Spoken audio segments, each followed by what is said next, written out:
আসলে এটা কোনো চাট্টিখানিক বিষয় না। কোরআন হাফেজ এক দ্বারায় 30 পারা পড়া, একটি নোক্তাও এদিক সেদিক হয় না, একটি জবর জেরো এদিক সেদিক হয় না। বাড়িঘর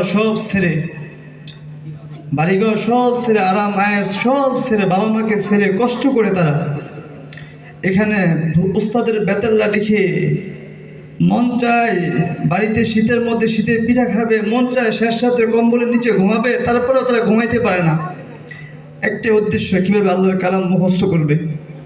যখন পুরা দেশবাসী দুনিয়ার মানুষ ঘুমায়, শেষ রাত্রে রাত 3টা বাজে শীতের সময়, আমরা অনেকে ফজরের নামাজও পড়তে পারি না, তারা রাত 3টা বাজে ইট উঠে 6666 আয়াত এই সিনার মধ্যে তারা ঢুকাইছে। এটা কোনো সাধারণ বিষয় নয়। আল্লাহ তাআলার কালাম আল্লাহ তাআলা সবাইকে দেন না। ওই কোরআনে হাফেজের বাবা মা কত না ভাগ্যবান।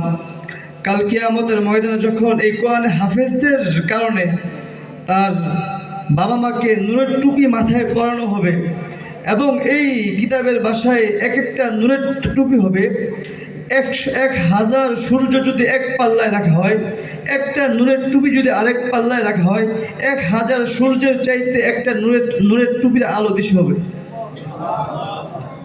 ওরকম বাবা মা কষ্ট করে তাদের সন্তানদেরকে পড়াইছেন, এবং ওই বাবা মাদেরকে কাছে অনুরোধ করব আপনার সন্তানের ভিতরে 6666 আয়াত কোরআন ঢুকছে, এমন কোনো কাজ করবেন না যেই কাজের মাধ্যমে কোরআন ভুলে যায়, এমন কোনো কাজ করবেন না যেই কাজের মাধ্যমে কোরআনের আদব রক্ষা থেকে বঞ্চিত থাকেন।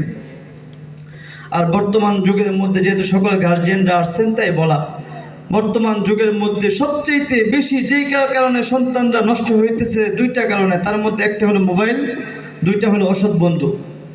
এই মোবাইল এবং অসৎ বন্ধুদের থেকে যদি সন্তানকে রক্ষা করতে না পারেন, তাহলে বর্তমান যুগের সন্তানকে বাঁচায় রাখা অনেক কঠিন।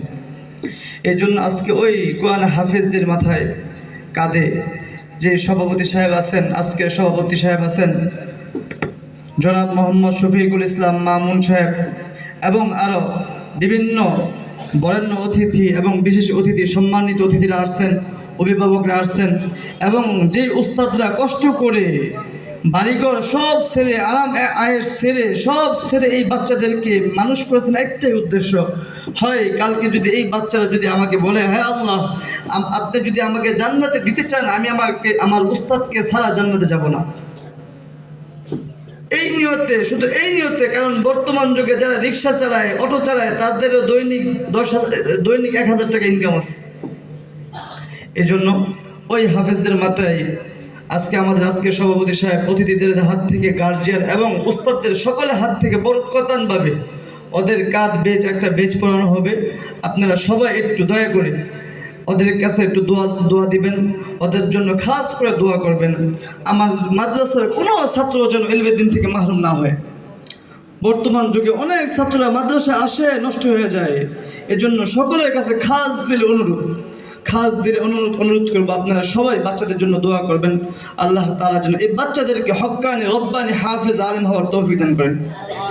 এখন এই পর্যায়ে আপনাদের সামনে বেচ নেবেন আমাদের এই মাদ্রাসার সবচেয়ে কনিষ্ঠ হাফেজ, যিনি পুরা 30 পারা কোরআন এক দ্বারায় শুনাইছেন, হাফেজ মোহাম্মদ আল আমিন। হাফেজ মোহাম্মদ আল আমিন।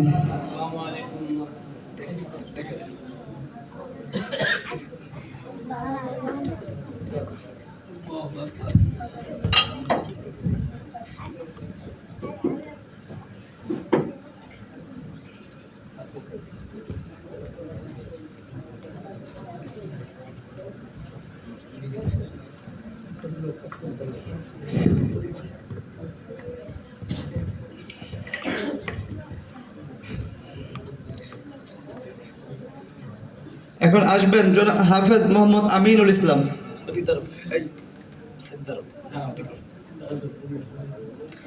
হাফেজ মোহাম্মদ আমিনুল ইসলাম।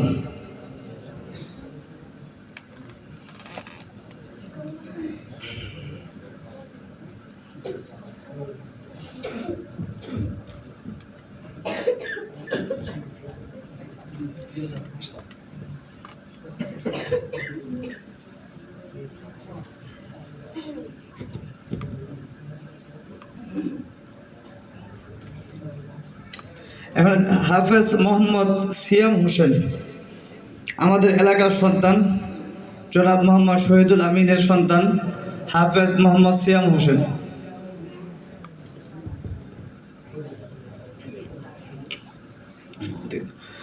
হাফেজ মোহাম্মদ শাহপরান, হাফেজ মোহাম্মদ শাহপরান, হাফেজ মোহাম্মদ আরিফুল ইসলাম আশোক, হাফেজ মোহাম্মদ তানজিম হোসেন। শাহপরানের আব্বু একটু সামনে আসতে ভালো হয়, সামনে আসেন, সামনে আসেন। হাফেজ মোহাম্মদ আরিফুল ইসলাম,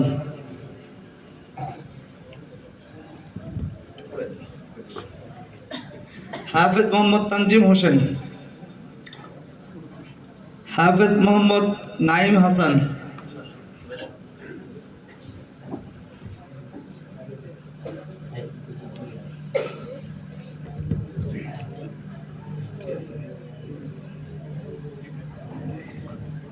নাইমের বাবা সামনে আসেন।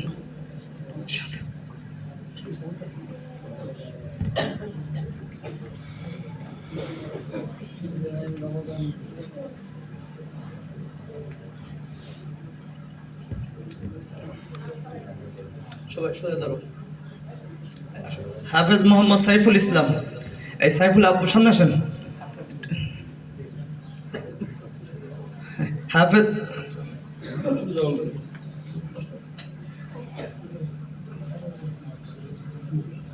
হাফেজ মোহাম্মদ রাজাউল করিম, ইয়ামিন শাহ হুজুর যার সবচেয়ে বড় অবদান এই ছাত্র প্রতি ওনার হাত থেকে নিতেছেন।